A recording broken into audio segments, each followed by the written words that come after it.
Bihar news में स्वागत है आपका दोस्तों। मैं हूं फिरदौस गनी और आप देख रहे हैं केडीबी लाइव। दोस्तों आज हो चुका है 31 अक्टूबर 2023। तो आज की पूरे बिहार की टॉप न्यूज लेकर आए हैं आपके लिए। दोस्तों वीडियो शुरू करने से पहले आपको बता दें कि अगर आप नए आए हैं इस चैनल पर तो फिर चैनल को सब्सक्राइब करके बेल आइकन को प्रेस कर दीजिए और साथ ही वीडियो को लाइक कर दीजिए, अपने दोस्तों के साथ शेयर भी कीजिए। तो चलिए शुरू करते हैं आज की पूरे बिहार की टॉप न्यूज। दोस्तों आज बिहार न्यूज की शुरुआत टॉप हेडलाइन के साथ करते हैं। तो बात करते हैं कि 4 दिन में दोगुनी हो गई प्याज की कीमतें, 120 से 150 तक पहुंच सकते हैं प्याज का दाम, जाने किसका है प्रभाव। नेक इरादे पूरे होते वादे, दूसरे चरण की टीचर बहाली पर बोले तेजस्वी, नौकरियों और रोजगार सृजन के लिए हमेशा तैयार महागठबंधन की सरकार। बिहार में धीरे धीरे बढ़ रही है ठंड, अगले हफ्ते और तेजी से गिरेगा तापमान, जान ले मौसम का हाल। अगर आपका भी कट गया है राशन कार्ड से नाम तो फिर आप भी यहां जाने जुर्माने का तरीका, आगे आपको बताएंगे विस्तार से। कोरोना की वजह से बढ़ रहे हार्ट अटैक के मामले, स्वास्थ्य मंत्री मनसुख मंडाविया का बड़ा बयान। बिहार के 5 लाख शिक्षकों को घर देगी नीतीश सरकार, नए शिक्षकों के लिए बहुत बड़ी खुशखबरी। बिहार के इन शहरों की हवा हुई जहरीली, पटना सबसे बुरा हाल, 300 के पार AQI, पूर्णिया का भी हाल बेहाल। 20 साल की पार्टी में 17 साल से बिहार के CM हैं नीतीश, फिर भी कमजोर हो रही है JDU, जाने सुशासन के दावे में कितना है दम। वोट दे बिहारी, नौकरी ले बाहरी, डोमिसाइल की मांग पर प्रदेश में चढ़ा सियासी पारा। बीजेपी सांसद सुशील कुमार मोदी ने CM नीतीश कुमार से कर दी बड़ी मांग, कहा बाहुबली मंत्री सुरेंद्र यादव को करे बर्खास्त। मखाना से चमकेगी किसानों की किस्मत, इन जिलों में होगा बीज उत्पादन, सरकार करेगी खरीद। तेजस्वी यादव ने प्रवासियों से मांगा सहयोग, बोले बिहार को अव्वल बनाने में आपकी विशेषता और अनुभव की है जरूरत। आपका अकाउंट खाली करने को लेकर के आया है नया स्कीम, हैकर्स ऐसे कर रहे हैं अटैक, जानिए और हो जाए अलर्ट, नहीं तो आपको भारी पछताना पड़ सकता है। इंटरनेट यूजर हो जाए सावधान, करते हैं एक ही पासवर्ड का हर जगह यूज तो हो जाएगा आपका बड़ा नुकसान। नहरों के किनारे सोलर प्लेट लगाने की योजना मंजूर, CM नीतीश कुमार ने तेजी से एक काम के दिए निर्देश। गैस सिलेंडर से लेकर के GST तक 1 नवंबर से क्या क्या बदल जाएगा, आपकी जेब पर होगा सीधा सा असर। बिहार के सभी पंचायतों में होंगे सुधा दूध के बिक्री के केंद्र, जिला और प्रखंड मुख्यालय तक ही है सीमित अभी दूध। बिहार में डेंगू के बाद अब गले में खराश और सीने में कफ की समस्या। भू माफियाओं ने बेच डाली बिहार और रेलवे की 63 एकड़ भूमि, सरकार से मांग डाला सरकारी जमीन का मुआवजा। नहीं बचेंगे नशे के सौदागर, NCB ने बनाई नई रणनीति, ड्रग उत्पादन पर आकाश से निगरानी। दोस्तों बात करेंगे विस्तार से। तो बात करते हैं कि नेक इरादे पूरे होते वादे, दूसरे चरण की टीचर बहाली पर बोले तेजस्वी, नौकरियों और रोजगार सृजन के लिए हमेशा तैयार महागठबंधन की सरकार। नेक इरादे पूरे होते वादे, अफसरों तत्परता और युक्तियों की सरकार, भर्तियों रिक्तियों नियुक्तियों की अपन सरकार, यह है बिहार की महागठबंधन सरकार। ये बातें बिहार के उप मुख्यमंत्री सह RJD नेता तेजस्वी यादव ने कही है, जब उन्होंने बिहार में शिक्षक बहाली पर खुशी जताई है। इसके साथ ही दूसरे चरण की बहाली प्रक्रिया जल्द शुरू करके इसे भी समय पर पूरा कर लिए जाने की बात कही है। दरअसल राज्य में यानी कि बिहार में चल रहे टीचर बहाली को लेकर के तेजस्वी यादव ने ट्वीट करते हुए कहा कि नेक इरादे पूरे होते वादे, अफसरों तत्परता और फिर युक्तियों की सरकार, भर्तियों रिक्तियों नियुक्तियों की आपन सरकार, नौकरियों और रोजगार सृजन के लिए एकदम तैयार, आपकी अपनी महागठबंधन की सरकार, हो जाइए तैयार, शिक्षक भर्ती के दूसरे चरण में भी होंगे लाखों पदों की बहाली। दोस्तों बात करते हैं कि भारत में चुनाव और फिर प्याज के बीच ऐसा लगता है कोई नाता है। जब 5 राज्यों में विधानसभा चुनाव की रंगभेदी के बीच ही पिछले 4 दिनों में प्याज की कीमतें दोगुनी हो गई है। इससे जनता तो परेशान है ही, या सत्तारूढ़ दलों के नेता भी चिंतित है, जबकि विपक्ष गदगद हैं, या उसे एन चुनाव के बीच बैठे बैठे मुद्दा मिल गया है। एक खबर के मुताबिक पिछले हफ्ते खुदरा बाजारों में प्याज 30 से 40 रुपये प्रति किलोग्राम पर उपलब्ध था, लेकिन सिर्फ 2 दिन पहले ये बढ़कर के 80 से 100 रुपये प्रति किलोग्राम हो गया है। जब विशेषज्ञों के अनुसार इस उछाल के पीछे मुख्य कारण प्याज की जमाखोरी है, जिसकी वजह से सप्लाई में कमी हो गई है और फिर कीमतें इस स्तर पर पहुंच गई है। प्याज की बढ़ती कीमतों पर अंकुश लगाने और फिर घरेलू उपलब्धता सुनिश्चित करने के प्रयास शुरू हो गए हैं। केंद्र सरकार ने प्याज निर्यात पर $800 प्रति मीट्रिक टन का न्यूनतम निर्यात शुल्क लगाया है। ये प्रतिबंध 29 अक्टूबर 2023 से 31 दिसंबर 2023 तक प्रभावी रहेगा। जहां उधर थोक विक्रेता का अनुमान है कि प्याज की नई फसल दीपावली के बाद या फिर नवंबर के आखिरी सप्ताह तक बाजारों में आ जाएगी, जिसका मतलब यह है कि उपभोक्ताओं को कुछ समय के लिए इसकी कीमत में उछाल झेलना होगा। दोस्तों बिहार में अफीम, गांजा और फिर ब्राउन शुगर के अलग अलग माध्यमों से तस्करी होती है, जहाँ इस कारण पुलिस को भी तस्करों को पकड़ना काफ़ी मुश्किल हो जाता है। जहाँ जब तक सटीक सूचना ना हो तब तक पुलिस को नशा माफिया और फिर नशे की खेप पकड़ने में सफलता हासिल नहीं होती है। जहाँ इसको लेकर के अब पुलिस मादक पदार्थों की तस्करी के तरीकों की सूची बना रही है, यानी कि लिस्ट बना रही है, जहाँ उसके अनुसार ही जिलों में नशा के खिलाफ अभियान चलाने के लिए रणनीति तैयार की जाएगी। इसके लिए पुलिस ने कवायद शुरू कर दी है। अक्टूबर और नवंबर में अफीम तस्करों पर विशेष निगरानी का निर्देश जिला मुख्यालय को दिया है। बिहार, झारखंड, बंगाल और उड़ीसा की अंतर्राष्ट्रीय सीमा नेपाल से लगने वाले क्षेत्रों को लेकर के विशेष नज़र रखने को कहा गया है। जिन रास्तों से नशे की तस्करी हो सकती है उन पर भी नज़र रखना है। जब इसमें अफीम की खेती पकड़े जाने वाले कुछ जिलों को भी अलर्ट किया गया है। जब पुलिस मुख्यालय के निर्देश के मुताबिक अक्टूबर और नवंबर में अफीम की फसल तैयार हो जाती है, जहां तस्कर इसके काटने के बाद अलग अलग तरीके से इसकी तस्करी का जरिया अपनाते हैं। जब नशा माफियाओं को रोकने और फिर अफीम की फसल को नष्ट करने के उद्देश्य से प्रभावी कार्रवाई करने को कहा गया है। दोस्तों बात करते हैं कि डेंगू संक्रमण का खतरा कम होने का नाम नहीं ले रहा है। अब गले में खराश और फिर सीने में कफ की समस्या बढ़ गई है। लगभग हर घर में 1-2 लोग इससे ग्रसित हैं, इससे पीड़ित हैं।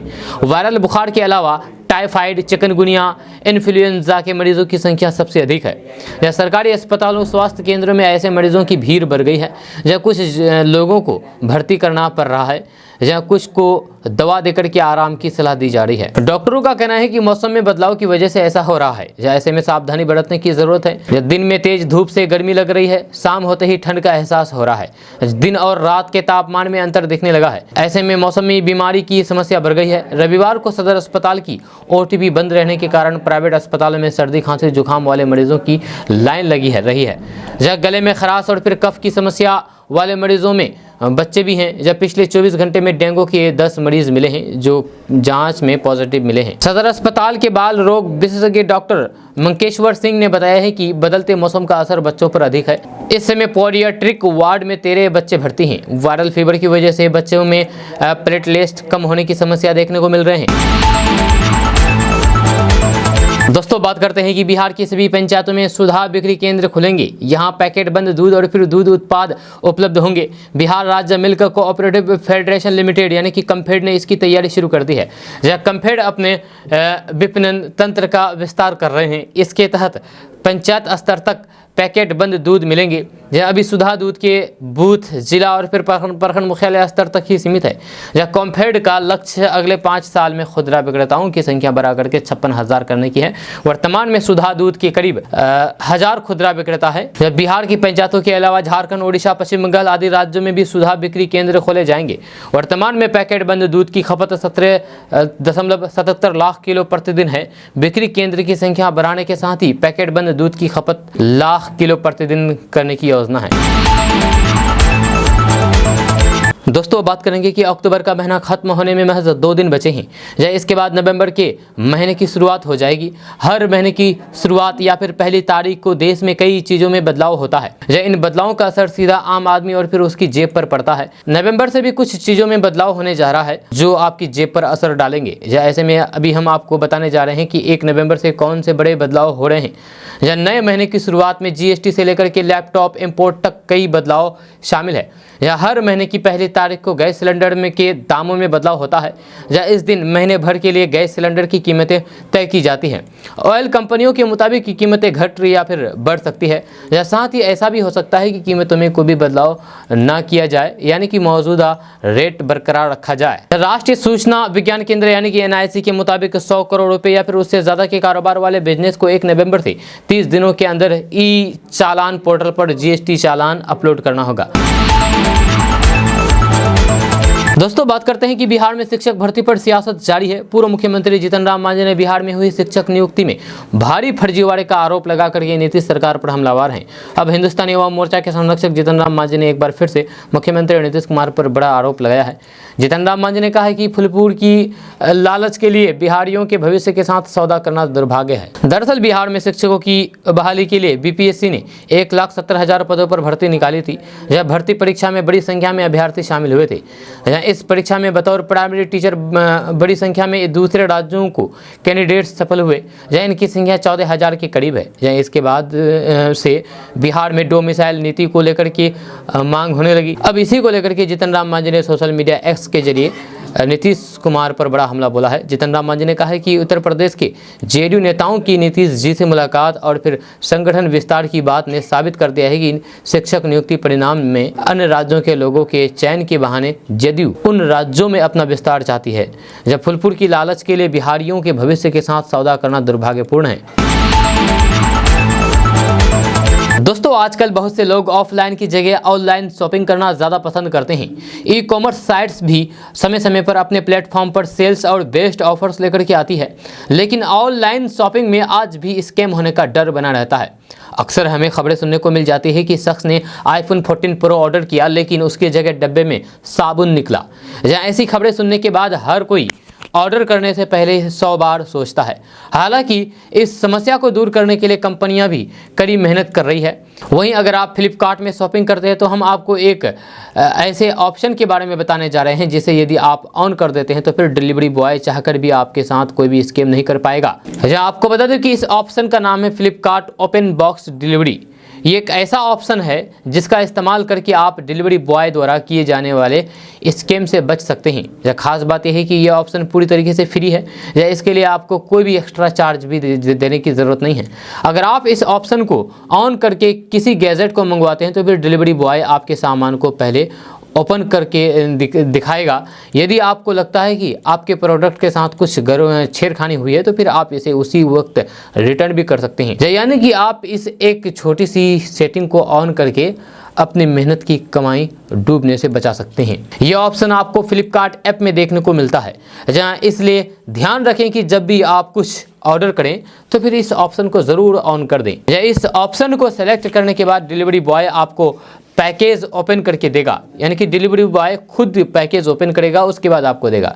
हालांकि आप चाहे तो डिलीवरी बॉय से ऐसा करने के लिए मना भी कर सकते हैं। ये आपके हाथ में है। ये पूरी तरीके से आप पर निर्भर करता है। लेकिन ओपन बॉक्स डिलीवरी सभी प्रोडक्ट्स पर उपलब्ध नहीं है। जी हाँ, इसीलिए खरीदारी करने से पहले इसकी जांच आप जरूर कर लें। दोस्तों बिहार के deputy CM Tejashwi Yadav Japan दौरे पर है। उनके इस दौरे को लेकर के जन स्वराज के सूत्रधार प्रशांत किशोर ने बयान जारी करके तंज कसा है।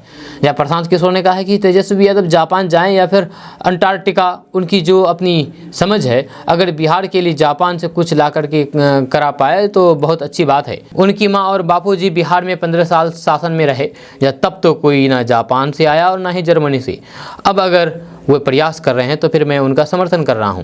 प्रशांत किशोर इतने पर भी नहीं रुके।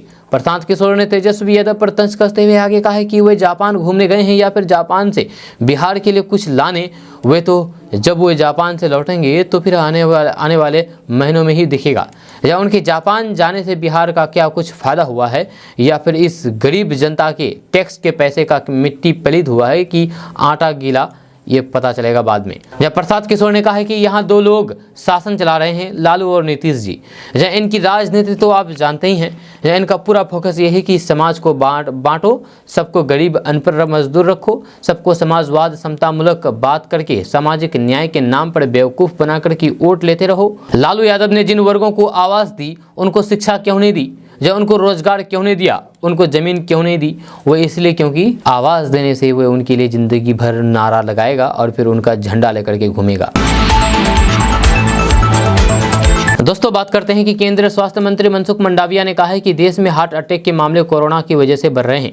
या उन्होंने कहा है कि जिन लोगों को पहले कोविड का सामना करना पड़ा था उनमें हार्ट अटैक और फिर कार्डियक अरेस्ट का रिस्क हो सकता है। केंद्रीय स्वास्थ्य मंत्री मनसुख मंडाविया ने भारतीय आयुर्विज्ञान संस्थान परिषद के एक रिसर्च का हवाला देते हुए कहा कि जो व्यक्ति गंभीर रूप से कोविड का शिकार हुए थे उन्हें दिल के दौरे से बचने के लिए 1 या फिर 2 साल तक ज़रूरत से ज़्यादा परिश्रम नहीं करना चाहिए। गुजरात में हाल ही में हुए दिल संबंधित समस्याओं की वजह से बहुत से लोगों की जान चली गई, जिसमें नवरात्रि महोत्सव के दौरान गरबा खेलते वक्त हुई घटना भी शामिल है।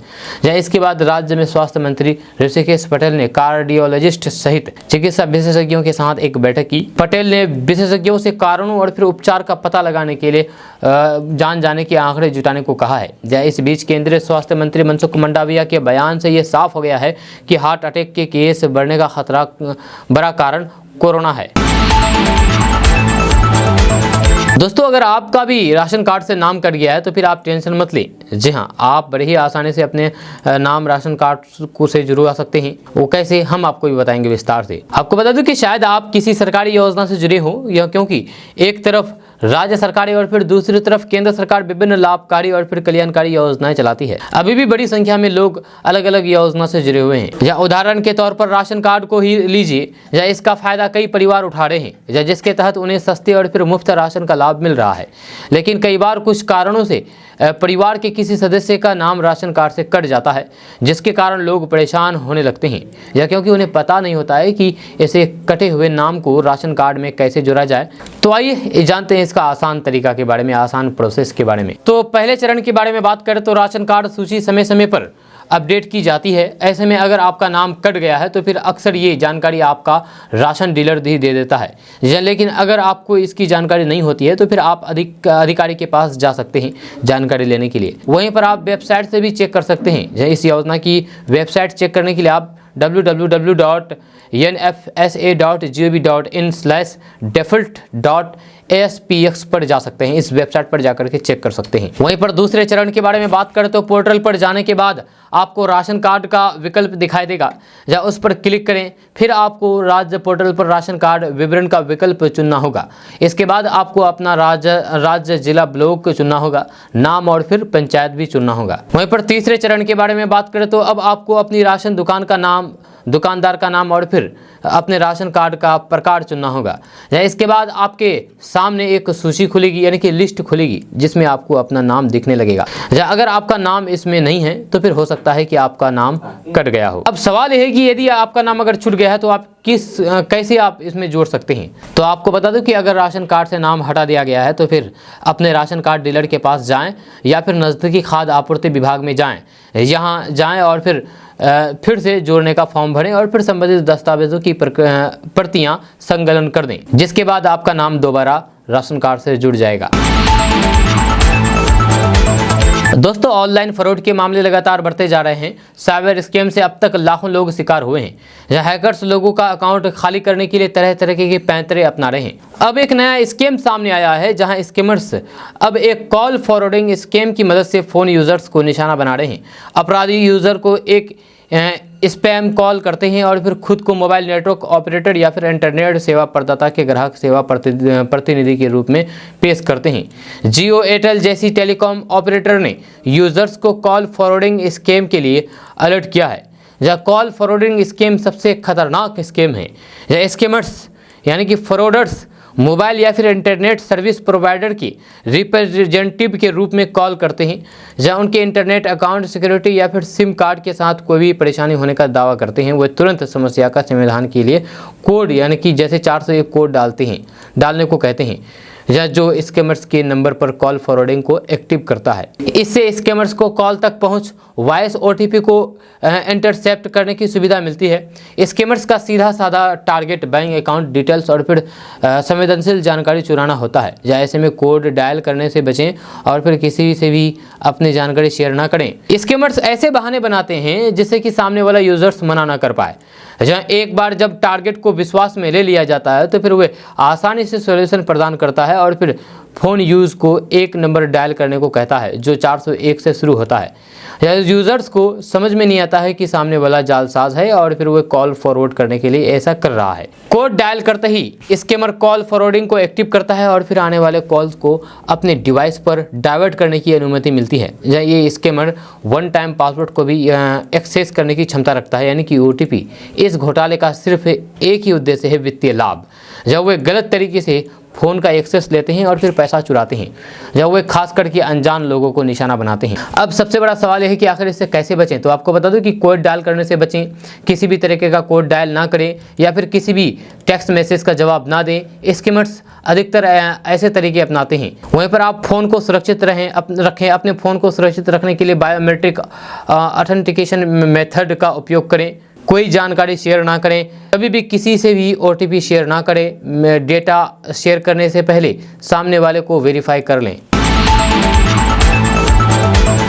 दोस्तों, खेत में अच्छी उपज के लिए ज़रूरी है कि किसानों के पास आधारभूत सिंचाई की सुविधा हो। बहुत सारे किसान जिनकी आय कम है वे सिंचाई की सुविधा विकसित करने के लिए नलकूप करवाना चाहते हैं, लेकिन कमाई और फिर कम पूंजी की उपलब्धि की वजह से बोरिंग नहीं करवा पाते हैं।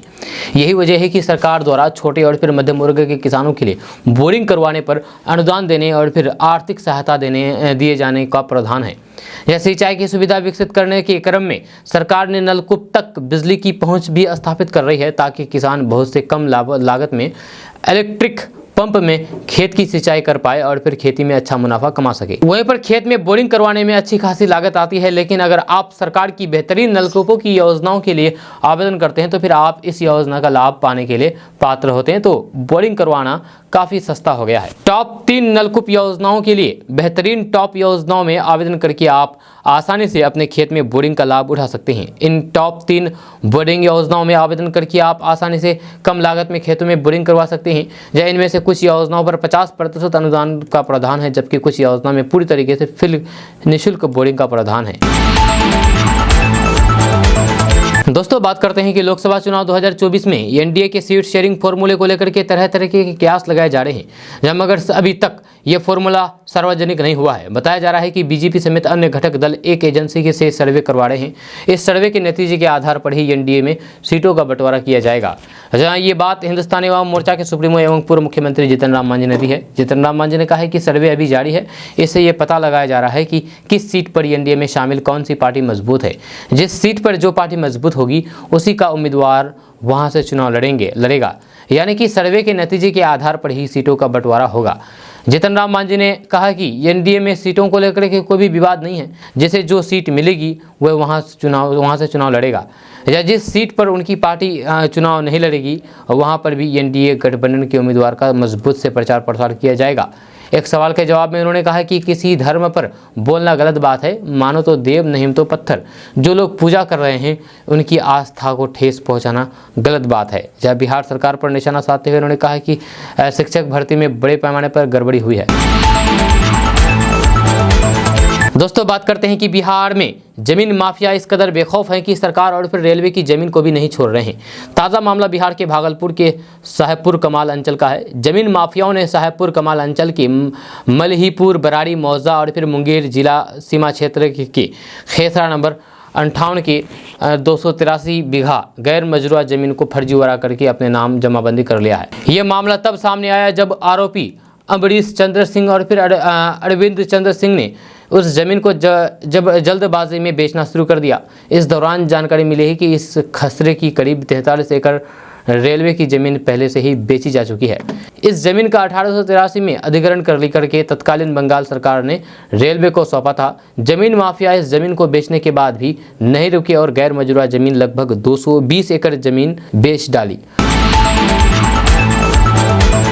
दोस्तों अगले सप्ताह से पश्चिमी विक्षोभ के प्रभाव से तापमान में तेजी से गिरावट आएगी, इससे सिरहन बढ़ेगी। जहाँ उधर मौसम विभाग के अनुसार अगले 5 दिनों तक बिहार के मौसम तापमान में विशेष कमी के आसार नजर नहीं है।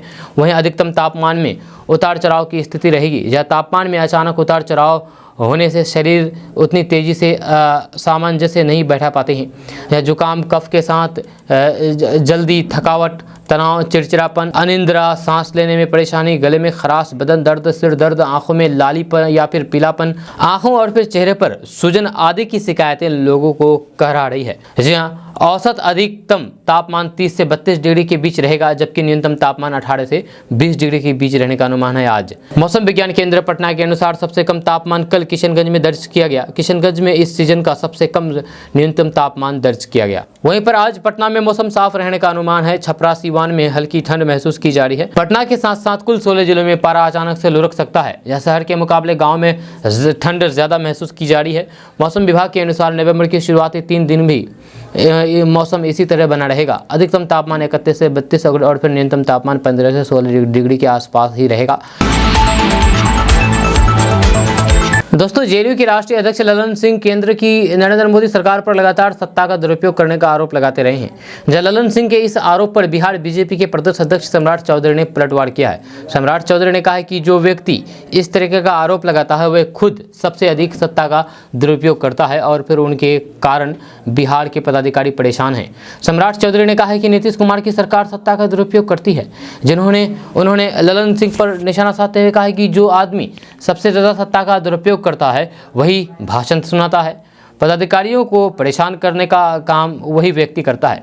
यह नीतीश कुमार की सरकार को कुछ बोलने का अधिकार नहीं है। नीतीश कुमार के कार्यक्रम में कहीं भीड़ नहीं जुटता है। सत्ता का दुरुपयोग करके भीड़ जुटाने के लिए जीविका दीदी का इस्तेमाल किया जाता है और फिर आशा कार्यकर्ताओं को बुलाया जाता है। उन्होंने कहा है कि नीतीश कुमार लालू प्रसाद यादव थोड़े ना है। लालू प्रसाद को तो थोड़ा बहुत वोट भी है, लेकिन नीतीश कुमार के पास कहाँ कोई वोट है। सत्ता का दुरुपयोग करके भीड़ न जुटाए तो फिर 4 आदमी भी नहीं खड़ा होगा।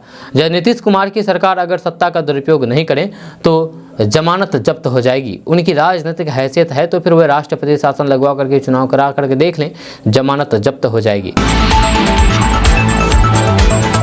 दोस्तों अगर आप अपना बिजनेस स्टार्ट करना चाहते हैं और सरकार से आर्थिक मदद लेना चाहते हैं तो फिर प्रधानमंत्री नरेंद्र मोदी द्वारा बीते दिनों लॉन्च की गई पीएम विश्वकर्मा योजना आपके काम आ सकती है। जहां इस स्कीम के तहत यानी कि इस योजना के तहत सरकार 3 लाख रुपए तक का लोन बिना किसी गारंटी के मुहैया कराती है।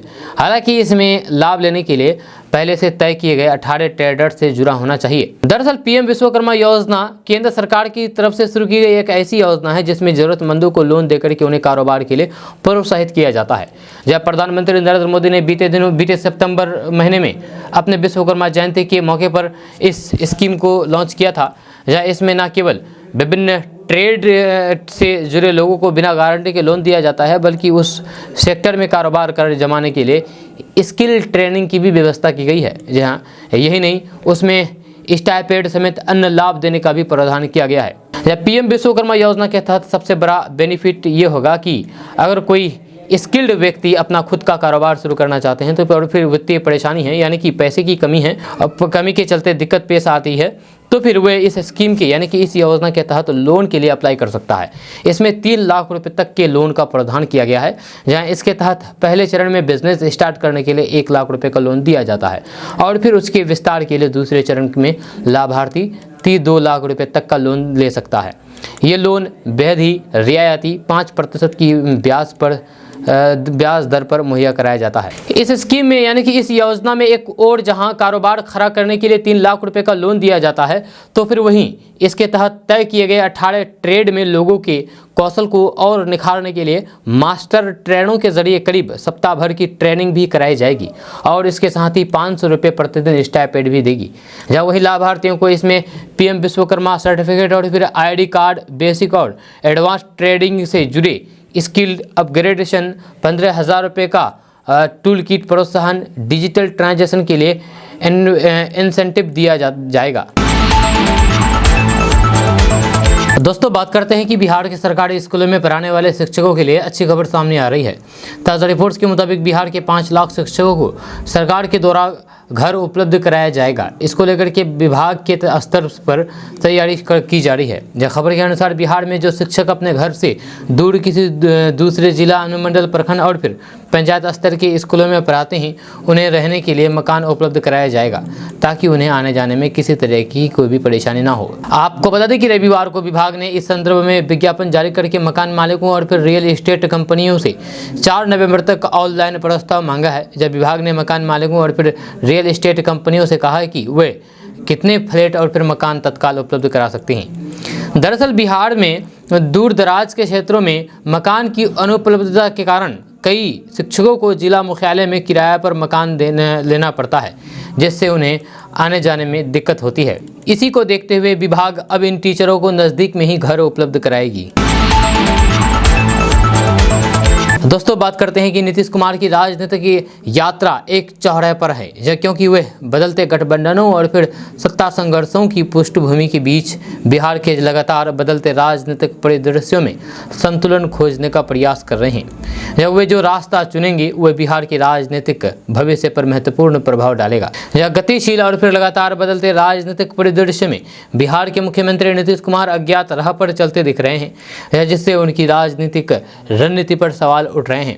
विपक्षी गठबंधन का हिस्सा होने के बावजूद भी नीतीश कुमार की जदयू ने मध्य प्रदेश में शुरुआती उम्मीदवार सूची में कांग्रेस और समाजवादी पार्टी के खिलाफ अपने उम्मीदवार उतारे हैं। ये दोनों दल विपक्षी गठबंधन के अभिन्न सदस्य हैं। हालांकि जैसा कि विपक्षी गठबंधन का झुकाव कांग्रेस पार्टी की ओर होता दिख रहा था, नीतीश कुमार ने अपनी रणनीति को समायोजित कर लिया है। मध्य प्रदेश के लिए जेडीयू की दूसरी सूची में नीतीश ने राजनीतिक संतुलन बनाते हुए कांग्रेस के विरोध में 4-1 के बाद भाजपा के खिलाफ 4-1 की लिस्ट जारी कर दी है। यह दूसरी सूची में यानी कि दूसरी लिस्ट में जदयू ने 5 ऐसी सीटों पर उम्मीदवार उतार दिए हैं, जिनमें पिछले विधानसभा चुनाव में 4 पर भाजपा के विधायक चुने गए थे। कांग्रेस और राजद के बीच गठबंधन अधिक स्वाभाविक है, जबकि नीतीश कुमार का शामिल होना कुछ हद तक मजबूरी प्रतीत होता है। जिस तरह से कांग्रेस ने धीरे धीरे गठबंधन के भीतर नीतीश के महत्व को कम कर दिया है, या उससे उनमें असंतोष साफ नजर आने लगा है, या फिर भी वह सीमित विकल्पों के साथ एक चौराहे पर खड़ा दिखता है। यह नीतीश कुमार के ट्रेडमार्क राजनीतिक संतुलन अधिनियम जिसे उन्होंने बिहार में प्रभावी ढंग से लागू किया है, उसको इस बार भाजपा के अधिक मुखर रुख अपनाने से चुनौती मिलती दिख रही है। इसके अलावा लालू प्रसाद यादव, जो अक्सर नीतीश को छोटा भाई बताते हैं, उन्हें वापस लाने की कोशिश करते रहते हैं। यह हाल की घटनाओं ने नीतीश कुमार और कांग्रेस के बीच स्पष्ट कलह को उजागर कर दिया है। जब नीतीश कुमार ने आनंद मोहन के गाँव का दौरा किया तो लालू यादव अनुपस्थित थे। इस तरह श्री कृष्ण सिंह की जयंती समारोह के दौरान कांग्रेस ने लालू यादव को तो निमंत्रण दिया, लेकिन नीतीश कुमार के साथ वैसा शिष्टाचार नहीं दिखाया। दोस्तों बात करते हैं कि बिहार में बढ़ती ठंड और फिर धुंध के साथ साथ वायु प्रदूषण भी बढ़ता जा रहा है, जिसके चलते बिहार के कई शहरों की हवा दम घोटू होती जा रही है। सबसे बुरा हाल राजधानी पटना का है, जहां का 29 अक्टूबर को AQI का स्तर 400 के पार चला गया। हालांकि सुबह होते होते वायु गुणवत्ता सूचकांक में गिरावट देखी गई, जहां ये हाल दीपावली से पहले का है। जब पूर्णिया और बेगूसराय में भी AQI खराब स्तर पर है। 30 अक्टूबर को पटना के मुरादपुर में AQI 300 और फिर समानपुरा में 289 दर्ज किया गया, जब पूर्णिया में भी वायु गुणवत्ता सूचकांक 300 पर पहुंच गया। मुजफ्फरपुर, अररिया, कटिहार, भागलपुर की हवा में भी प्रदूषण घुल रहा है। आशंका जताई जा रही है कि आने वाले दिनों में धुंध बढ़ने के साथ साथ एयर क्वालिटी इंडेक्स का लेवल और ऊपर जा सकता है। बढ़ते प्रदूषण के चलते बिहार राज्य प्रदूषण बोर्ड ने 4 शहरों में आतिशबाजी पर बैन लगा दिया है, जिसमें पटना, गया, हाजीपुर और मुजफ्फरपुर शामिल है। राज्य में बढ़ते वायु प्रदूषण से स्थिति पहले ही खराब है। ऐसे में दीपावली पर पटाखे फोड़ने से स्थिति और भी खतरनाक हो सकती है, जिसका असर बच्चों और फिर बुजुर्गों पर खास तौर से पड़ सकता है। दोस्तों अब बात करेंगे कि भारत का कोई ना कोई राज्य हमेशा चुनावी माहौल से बंधा होता है। इस बीच बिहार में तीसरे नंबर की पार्टी जदयू का आज 20वां स्थापना दिवस था, जहां इसमें बिहार के मुख्यमंत्री नीतीश कुमार की इन दिनों खूब चर्चा हो रही है। इसके कई सारे वजह हैं। इसमें एक वजह जदयू की कमजोरी होती हालात और आपराधिक रिकॉर्ड के मामले में बिहार गिनती देश के चुनिंदा राज्यों में होना भी है। दरअसल राज्य में यानी कि बिहार में हाल फिलहाल की कुछ घटनाएं हैं जिनमें बिहार में नीतीश कुमार के सुशासन के दावे की पोल खोलती हुई नजर आ रही है। जहां हर साल जहरीली शराब से लोगों के जान जाने की खबर की वजह से बिहार की चर्चा देश भर में होती रहती है। अब बालू माफियाओं का आतंक भी सुर्खियों में बना रहता है। राष्ट्रीय अपराध रिकॉर्ड ब्यूरो यानी कि NCRB की रिपोर्ट्स की माने तो साल 2021 में जो अपराध का आंकड़ा रहा है उसमें कानून व्यवस्था के मामले में बिहार की स्थिति अच्छी नहीं कही जा सकती है। इस रिपोर्ट्स के अनुसार साल 2021 में उत्तर प्रदेश के बाद हत्या के मामले सबसे ज़्यादा बिहार में हुआ है। यहाँ लोगों की जान कर लेने का प्रयास के मामले में पश्चिम बंगाल के बाद बिहार दूसरे नंबर पर था। किडनैपिंग और एब्डक्शन के मामले में उत्तर प्रदेश और महाराष्ट्र के बाद बिहार का नंबर था। या इसके अलावा आर्थिक और फिर सामाजिक विकास के साथ के अलग अलग मापदंडों पर भी बिहार की स्थिति देश में काफ़ी खराब है। लेकिन इसके बाद भी इन 17 साल में इनकी पार्टी जनता दल यूनाइटेड यानी कि JDU की स्थिति बेहतर नहीं हुई है, बल्कि कमज़ोर ही होती चली गई। इसके बावजूद बिहार की सत्ता और नीतीश एक दूसरे के पर्याय बने हुए हैं, लेकिन इन 17 सालों में बिहार से वो सारे टैग हट नहीं पाए जिनकी उम्मीद प्रदेश की जनता ने लालू राज के ख़त्म होने के बाद नीतीश से की थी, या फिर जिन उम्मीदों के भरोसे लालू राज से सत्ता छीन करके बिहार की जनता ने नीतीश को सौंपा था, उन उम्मीदों पर अभी तक नीतीश कुमार खरा नहीं उतर पाए हैं। मई 2024 से फरवरी 2015 के बीच के 9 महीने को छोड़ दे तो फिर JDU नेता नीतीश कुमार 24 नवंबर 2005 से लगातार बिहार के मुख्यमंत्री हैं। हालांकि बीच का जो 9 महीना का हिस्सा है उस वक्त भी उनकी पार्टी सत्ता में थी। इस लिहाज से नीतीश कुमार बिहार की सत्ता पर 17 साल से ज़्यादा वक्त से काबिज हैं। इसके बाद भी 2010 में जाकर के विधानसभा चुनाव में उनकी पार्टी को अब तक की सबसे बड़ी जीत मिली। हालांकि इसके बाद से नीतीश कुमार की पार्टी JDU लगातार कमज़ोर होती गई। ये बाकी के 2 विधानसभा चुनाव के नतीजे से भी पता चल जाता है। उधर एक और वजह जिसको लेकर के मुख्यमंत्री नीतीश कुमार की चर्चा भी देश भर में हो रही है, इसके पीछे एक बहुत ही खास कारण है। 2024 के लोकसभा चुनाव के लिए विपक्षी दलों का एक मजबूत गठबंधन बनाने में नीतीश कुमार ने पिछले कई महीने झोंक दिए। जब उन्होंने नरेंद्र मोदी सरकार के खिलाफ विपक्षी गठबंधन को एक साथ लाने में पूरी ताकत लगा दी। या उनकी मेहनत को देख करके कुछ लोगों ने ये तक कहना शुरू कर दिया है कि नीतीश कुमार के अब बिहार का प्रशासन प्राथमिकता नहीं रह गया है। इस कारण से पिछले कुछ महीने से नीतीश कुमार की चर्चा दिल्ली में खूब हुई। दोस्तों आज का न्यूज़ बस यहाँ तक। कैसा लगा आपको नीचे कमेंट बॉक्स में कमेंट करके ज़रूर बताइएगा। अगर आप हमारे चैनल पर नए आए तो फिर चैनल को सब्सक्राइब करके बेल आइकन को प्रेस कर दीजिए और साथ ही वीडियो को लाइक कर दीजिए, अपने दोस्तों के साथ शेयर भी कीजिए। तो चलिए मिलते हैं फिर नेक्स्ट वीडियो के साथ, तब तक के लिए जय हिंद, जय बिहार।